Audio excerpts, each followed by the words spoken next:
Fala galera, estamos de volta mais uma vez aqui para a aula. Eu sou o Jefferson, sou professor de Ciências e Biologia e hoje a gente vai ter uma aula sobre poríferos.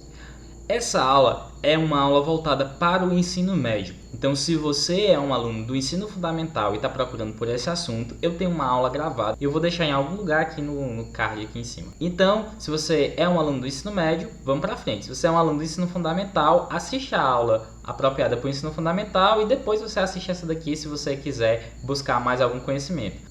Mas, vamos lá para a aula.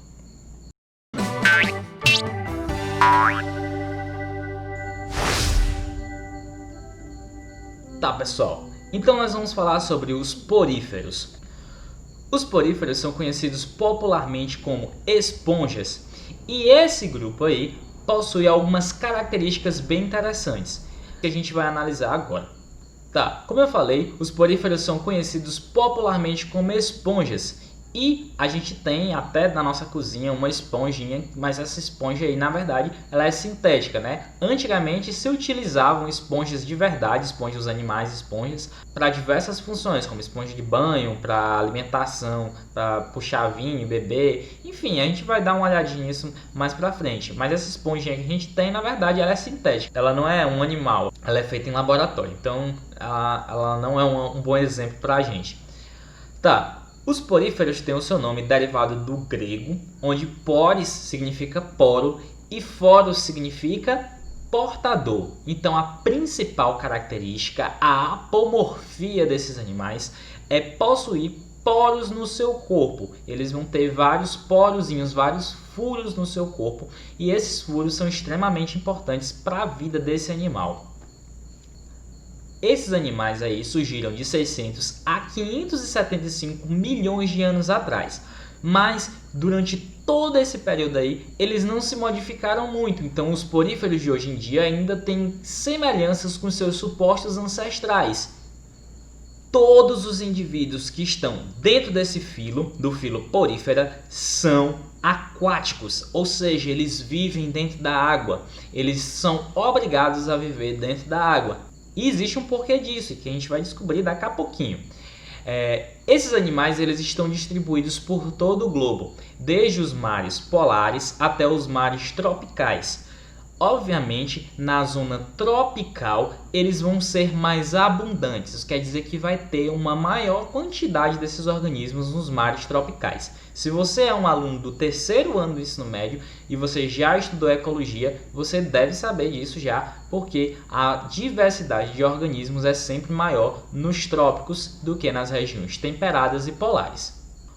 Tá. Os poríferos eles são animais sésseis. Se você não se lembra o que é um animal séssil, eu vou relembrar você. Um animal séssil é aquele animal que está fixado em algum substrato. Ele não consegue se locomover, ele não consegue se mover, ele não tem movimento. Ele é paradinho lá, ele é fixo, preso. Então isso que significa séssil. Nunca mais esqueça disso, tá entendendo? Nunca mais. Por eles terem esse aspecto paradão, sem muito movimento, até meados do século XVIII eles eram considerados plantas.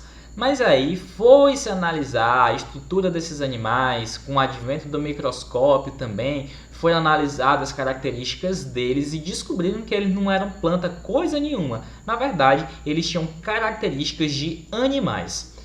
A maioria dos poríferos eles vão possuir o corpo assimétrico. Se você não lembra o que é um organismo assimétrico, por favor, relembre agora comigo.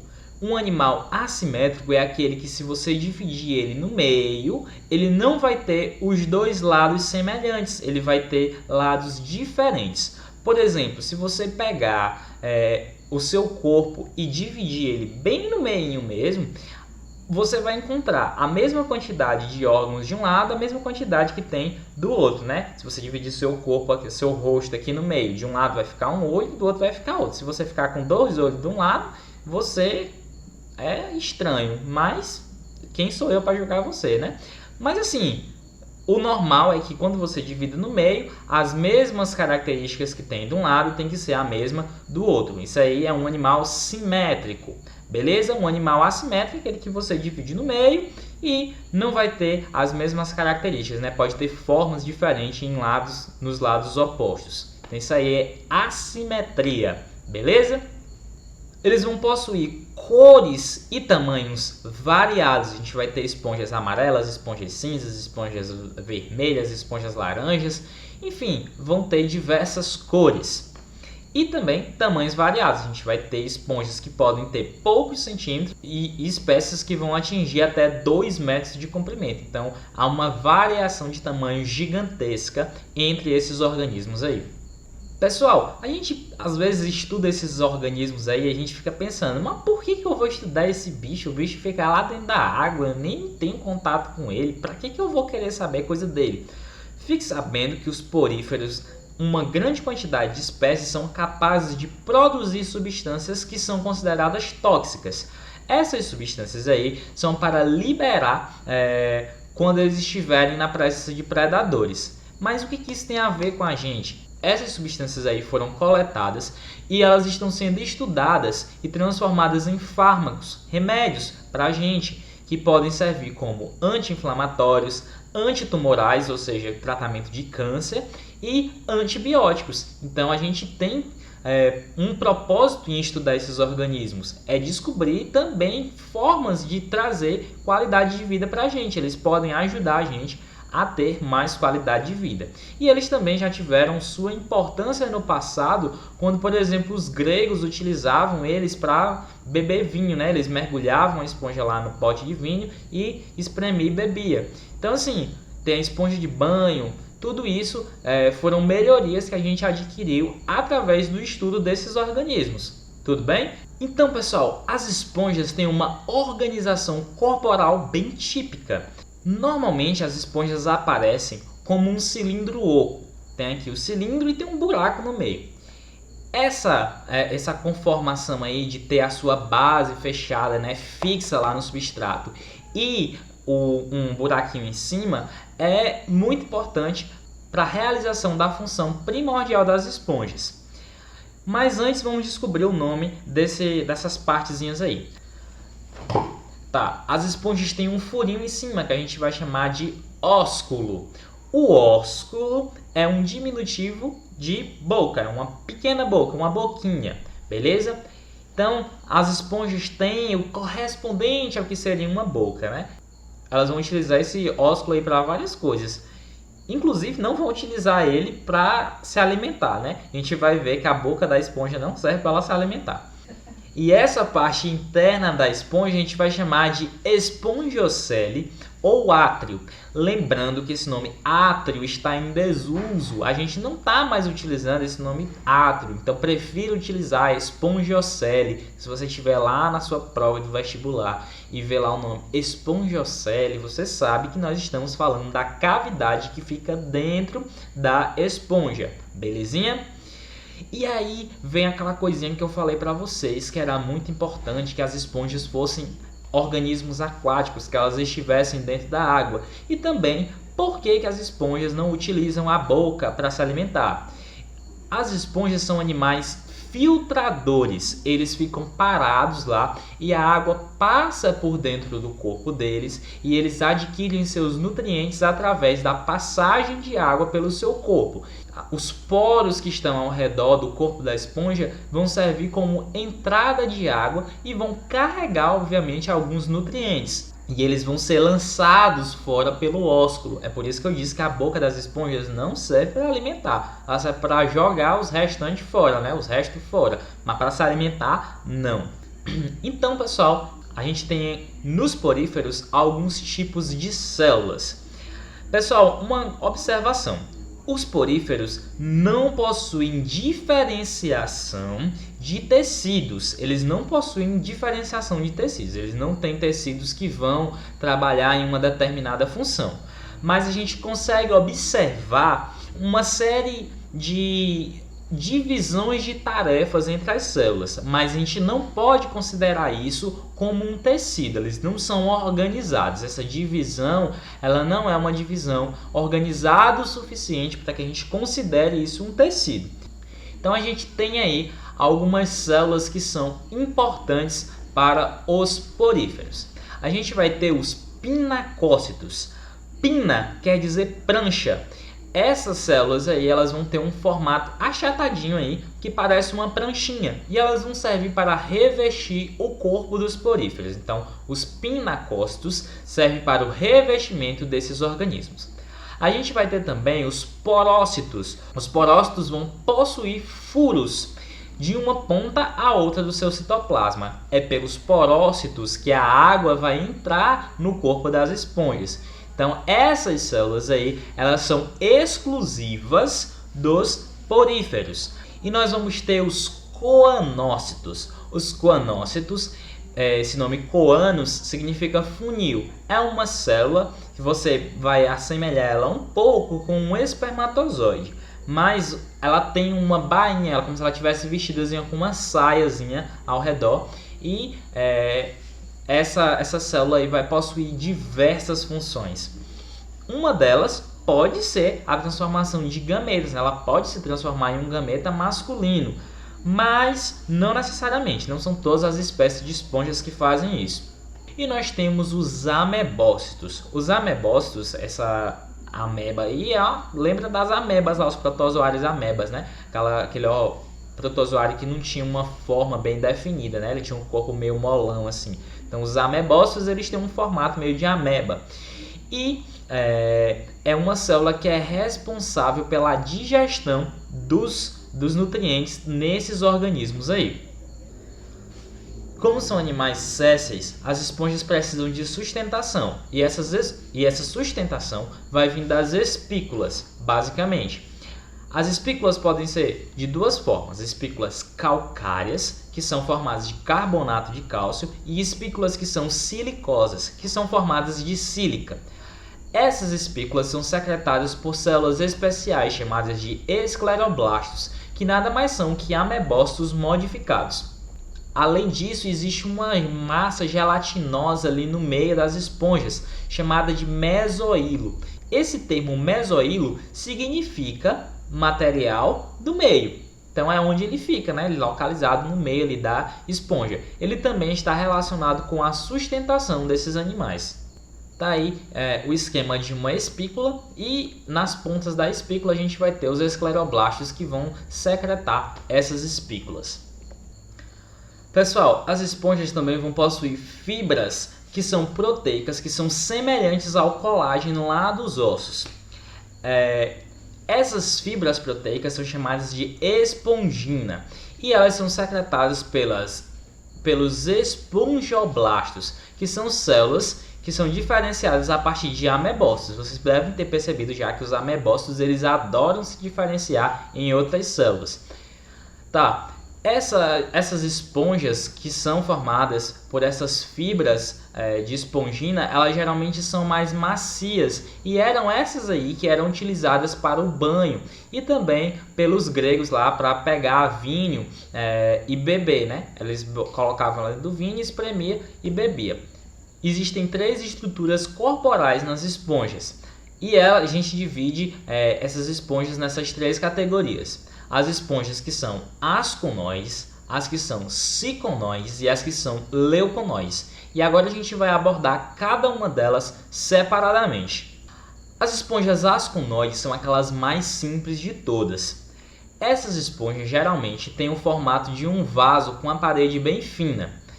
Como são paredes bem finas, os canais de porócitos atingem diretamente a espongiocela, e essa espongiocela é completamente revestida de coanócitos, que são aquelas células flageladas que ficam fazendo aquele movimentinho assim, batendo tamborzinho, né, para a água poder circular dentro da esponja e ser jogada para fora pelo ósculo. As esponjas ciconoides, elas são um pouco mais complexas. Geralmente elas são maiores do que as asconoides. Essas esponjas aí vão possuir uma parede mais espessa e vão possuir fendas que vão levar a canais aferentes. Ela vai possuir dobras na sua parede corporal, mas essas dobras não vão gerar câmaras, elas não são independentes. Então elas vão gerar canais, e esses canais aí vão conduzir a água lá para dentro, os canais aferentes. Esses canais eles vão possuir os porócitos e esses porócitos vão se comunicar a canais radiais que estão revestidos por coanócitos, e é lá onde vai ver a movimentaçãozinha das células batendo a caudinha, né? Balançando a caudinha, dançando aquele funkzinho, para a água poder circular para fora da esponja.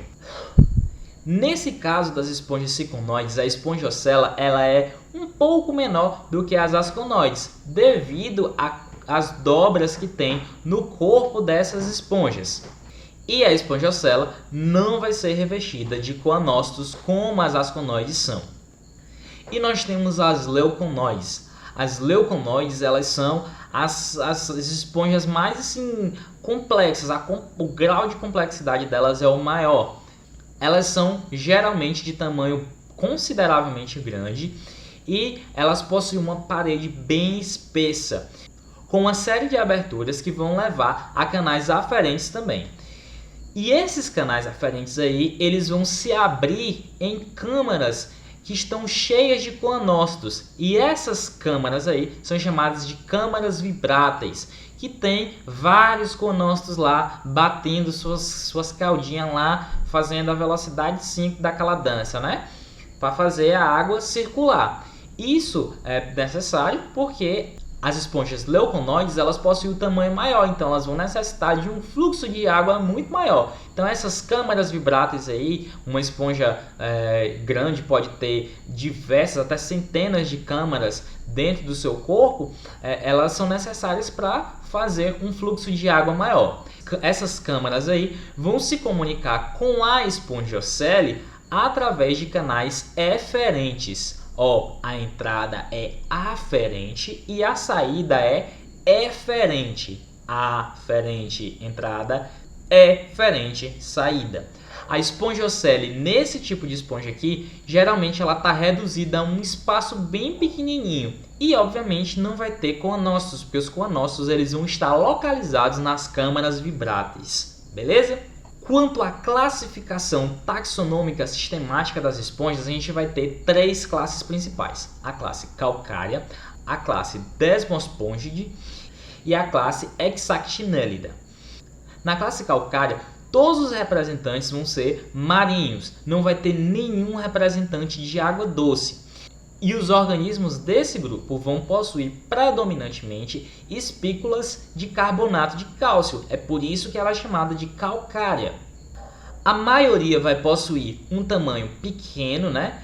E um formato meio tubular, que é um formato meio de tubo, né? Aquele formato meio de vaso. Mas ela pode apresentar as três formas estruturais. Podem apresentar esponjas asconoides, podem ter esponjas ciconoides e esponjas leuconoides, beleza? Na segunda classe, a gente vai ter a maioria delas sendo marinhas. Quando eu digo maioria, é porque existem esponjas que não são marinhas, né? Elas vão viver em ambientes de água doce ou água salobra, que é aquela água que não é nem salgada como a água do mar, mas também não é doce como a água de um rio ou de um outro corpo d'água que seja de água doce, né? A sustentação desses organismos está relacionada com espículas silicosas ou com espongina, fibras de espongina, ou pode ter os dois ao mesmo tempo. A maioria dos organismos dessa classe são assimétricos e eles podem atingir tamanhos variados, desde poucos centímetros até 2 metros de altura. Geralmente as esponjas aí são bem coloridas e a grande maioria delas apresenta a configuração leuconoide. Nessa última classe, a gente vai ter esponjas que são exclusivamente marinhas. Todas elas vão possuir uma forma cilíndrica com simetria radial. Normalmente as cores dessas esponjas são amareladas ou cinzentas. E elas também vão possuir tamanhos variados, mas tamanho pequeno, né? Elas podem possuir de 10 centímetros até 30 centímetros de comprimento, em média. Esse tipo de esponja aqui é abundante na Antártida e as suas espículas são silicosas e quase sempre elas possuem 6 raios. É por isso que tem esse nome aí, Hexactinellida.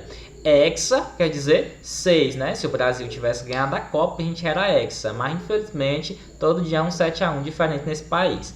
E por fim a gente tem a reprodução desses organismos. Pessoal, como são organismos bem simples, eles investiram em dois tipos de reprodução. A reprodução sexuada e a reprodução assexuada. Sendo que a reprodução assexuada deles acontece de três formas. Acontece por brotamento, acontece por regeneração e acontece por gemulação.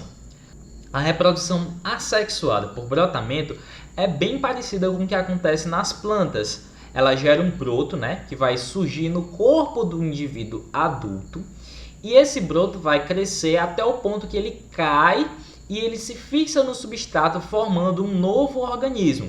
Essa daí é a reprodução assexuada por brotamento. Como ele surgiu de um organismo, ele é uma cópia do organismo, então não vai haver variabilidade genética. Então o broto é um clone da esponja mãe, beleza? O mesmo ocorre na regeneração. As esponjas têm uma alta capacidade de regeneração, então se você cortar uma esponja ali no meio, cada parte da esponja vai se transformar em uma nova esponja, que é uma cópia da esponja original. Isso porque a regeneração ela só vai criar novas células que são cópias das células anteriores. Ela não vai ter nenhuma modificação no corpo dessas esponjas aí. E tem uma bem curiosa, que é a gemulação. Geralmente, a gemulação ocorre em esponjas que são de água doce e vivem, por exemplo, em corpos d'água que não são perenes, né? Que eles vão secando alguns períodos do ano. Então, se as condições estão adversas, né? As condições não estão boas para aquela esponja, o que é que ela vai fazer? Ela vai gerar uma gêmula, que é uma mini esponja que tem um metabolismo bem lentinho. Então, ela vai gastar pouca energia e ela vai poder ficar paradinha lá, esperando o momento que a situação volte a ficar favorável. Então ela vai desabrochar novamente. Só que ela é uma cópia de uma outra esponja. Então nós consideramos isso também uma reprodução assexuada, sem variabilidade genética, sem a formação de gametas, apenas criação de clones. Beleza? E na reprodução sexuada, a gente vai ter uma coisa bem curiosa. Como as esponjas são organismos bem simples, a maioria desses organismos vai ser monóico. Se você não lembra o que é monóico, eu vou dar um cascudo em você, porque eu já falei o que é um organismo monóico. Um organismo monóico também é chamado de hermafrodita. Ele possui os dois sexos no mesmo indivíduo. Esse indivíduo aí, ele é capaz de produzir gametas masculinos e é capaz de produzir gametas femininos. E a formação desses gametas pode ocorrer por dois processos. Os óvulos e os espermatozoides podem se originar ambos dos amebócitos, ou pode acontecer dos óvulos serem gerados por amebócitos e os espermatozoides serem gerados por coanócitos, beleza? As duas situações podem ocorrer. Normalmente, os espermatozoides eles são lançados na água e os óvulos eles ficam lá no mesoílo, paradinhos, esperando que o espermatozoide chegue até ele. Então, é basicamente o que acontece nos outros animais, né? O óvulo geralmente fica dentro do corpo de um organismo esperando o espermatozoide chegar até ele. E a gente pode ter o desenvolvimento direto, ou seja, eu não vou ter um organismo que tem diferença do adulto, né? Eu já vou gerar uma mini esponja bem parecida já com o adulto. Ou eu posso ter o desenvolvimento indireto, que é quando vai haver a formação de uma larva. No caso, a gente está vendo nesse esquema aqui do lado, o desenvolvimento indireto, que é quando há a formação de larva, certo? A gente vai ter aí duas esponjas, uma esponja que vai liberar um gameta masculino e uma esponja que tem o gameta feminino. Então a esponja macho, né, muitas aspas aí na esponja macho, às vezes ela tem os dois sexos no mesmo indivíduo, mas a esponja que vai liberar o espermatozoide, esse espermatozoide vai ser encaminhado até a esponja que possui o óvulo, certo? E ela vai entrar através dos canais de porócitos, né? Os canais dos porócitos, que são aquelas células que tem o furinho, e ela vai encontrar o óvulo lá dentro do mesoílo, né? E ela vai fecundar esse óvulo aí. Vai começar o desenvolvimento dessa larva. Pessoal, essa larva ela é chamada de anfiblástula. Se você já passou do primeiro ano, provavelmente você sabe o que é uma blástula, né? Mas se você não sabe o que é uma blástula, é uma das fases do desenvolvimento embrionário em animais. Então, a anfiblástula é porque ela vai ser metade blástula e a outra metade vai ser de células ciliadas, que está aí também no esquema mostrando essas células ciliadas que vão fazer aquele movimentinho lá de dancinha, né? Vão fazer o movimentozinho do flagelo, batendo assim no meio da água para nadar. Essa larva aí, ela vai ser expelida pelo ósculo da esponja e ela vai sair daquela esponja através do ósculo e se fixar em um substrato. Se fixando em um substrato, essa esponja aí vai começar a se desenvolver e formar uma nova esponja adulta. Então o desenvolvimento é indireto porque há a formação de larvas, beleza? Muitas vezes a gente vai formar a larva chamada anfiblástula e outra larva, que não necessariamente vai ser no mesmo organismo, né? Ou vai formar a anfiblástula ou vai formar a parênquimula, beleza? Então, uma dessas duas larvas aí pode ser formada no desenvolvimento indireto. Isso depende da espécie da esponja. Então, pessoal, essa foi a nossa aula de poríferos. Eu espero que tenha ficado tudo claro. Se não ficou, assiste de novo até você entender. Mas se você ficou com alguma dúvida, deixe aqui nos comentários, me procure, mande mensagem, faça um sinal de fumaça, qualquer coisa que você puder fazer para me informar que você não entendeu alguma coisa, para a gente poder conversar, beleza? Então, vou ficando por aqui e até a próxima aula.